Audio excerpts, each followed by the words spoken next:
Shalom, selamat pagi saudara. Bagaimana kabarnya? Semoga kasih dan anugerah Allah senantiasa memenuhi kita semua. Pagi hari ini kita akan kembali merenungkan firman Tuhan dan kali ini akan diambil di dalam Kejadian 42 ayat 28 dengan judul Teguran Allah. Saya akan bacakan bagian perikop firman Tuhan bagi kita semua. Demikian firman Tuhan. Katanya kepada saudara-saudaranya, "Uangku dikembalikan, lihat ada dalam karungku." Hati mereka pun kecut dan mereka saling memandang dengan gemetar serta berkata, "Mengapa Allah melakukan ini kepada kita?" Saudara-saudara Yusuf yang membeli gandum di Mesir bertemu dengan Yusuf dan tidak mengenalinya.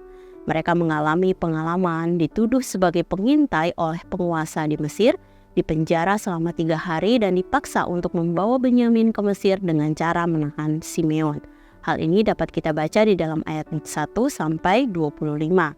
Kemudian mereka pulang kembali ke rumah ayah mereka untuk mengambil Benyamin sebagai jaminan bagi mereka. Hanya di tengah perjalanan mereka menyadari bahwa karung berisi makanan milik mereka telah diisi dengan uang yang mereka gunakan untuk membeli makanan. Peristiwa ini tentunya mengejutkan mereka sehingga mereka menjadi takut dan berkata, "Mengapa Allah melakukan ini kepada kita?" Hal ini dapat kita baca di dalam ayat 28. Saudara, Allah dapat menggunakan berbagai cara untuk memberikan teguran kepada kita saat kita menolak untuk bertobat. Dalam kisah ini, Allah menggunakan berbagai kesulitan yang ditemui oleh saudara-saudara Yusuf saat di Mesir untuk menyadarkan mereka atas kesalahan dan dosa mereka. Dan ketika mereka menyadari akan hal ini, kemudian mereka berkata, "Mengapa Allah melakukan ini kepada kita?" Hal ini dapat kita lihat di ayat 28. Beberapa ahli perjanjian lama menafsirkan pertanyaan ini sebagai bentuk refleksi di dalam diri mereka. Sikap reflektif ini disertai dengan munculnya kesadaran akan perbuatan jahat mereka terhadap Yusuf, sehingga mereka kemudian menjadi takut terhadap hukuman Allah karena hal tersebut. Sikap batin ini sebenarnya dapat menuntun seseorang pada pertobatan yang sejati. Saudara, mungkin kita pernah mengalami berbagai peristiwa sulit dalam kehidupan kita. Dan Allah menggunakan hal tersebut untuk menegur kita akan suatu dosa yang masih kita tutup rapat.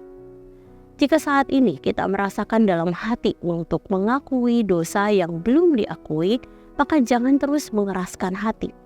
Izinkan Roh Kudus membimbing untuk saudara mengaku di hadapan Allah dan memintanya untuk menolong kita hidup di dalam kekudusan. Dengan demikian, kita bersama-sama dengan Allah akan menapaki jalan kesalehan yang akan menumbuhkan kita untuk semakin serupa dengan Allah dan mendatangkan sukacita di hadapannya.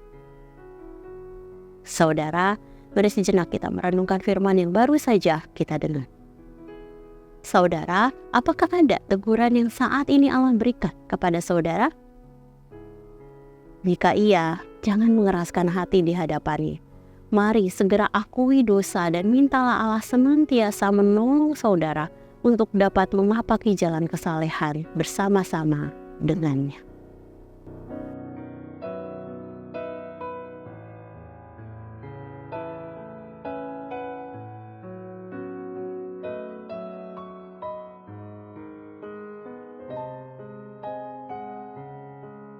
Demikian firman Tuhan hari ini. Mari kita berdoa. Tuhan, terima kasih. Satu hari Allah tambahkan dalam kehidupan kami. Kami sungguh mengucap syukur. Kami berterima kasih bahwa Allah yang senantiasa ada dalam kehidupan kami. Mari terus murnikan hati kami Tuhan. Mari terus uji hati kami Tuhan. Selidiki batin kami Tuhan. Dan jika pada pagi hari ini kami menyadari ada dosa yang kami lakukan Tuhan, dan itu masih tertutup rapat, berikan kepada kami keberanian Tuhan, kemauan untuk kami bisa mengakui itu di hadapan-Mu Tuhan dan bertobat dengan sungguh-sungguh. Kami rindu kami bisa menjalani kehidupan ini Tuhan dengan selalu mendatangkan sukacita di hadapan. Kami serahkan segala aktivitas kami juga hari ini ke dalam tangan dan kasih-Mu, biar Engkau yang menolong kami di dalam segala hal yang kami kerjakan. Terima kasih Tuhan. Dalam nama Tuhan Yesus kami berdoa, kami mengucap syukur. Haleluya. Amin. Selamat pagi saudara, selamat menjalani hari bersama dengan Tuhan. Tuhan Yesus memberkati.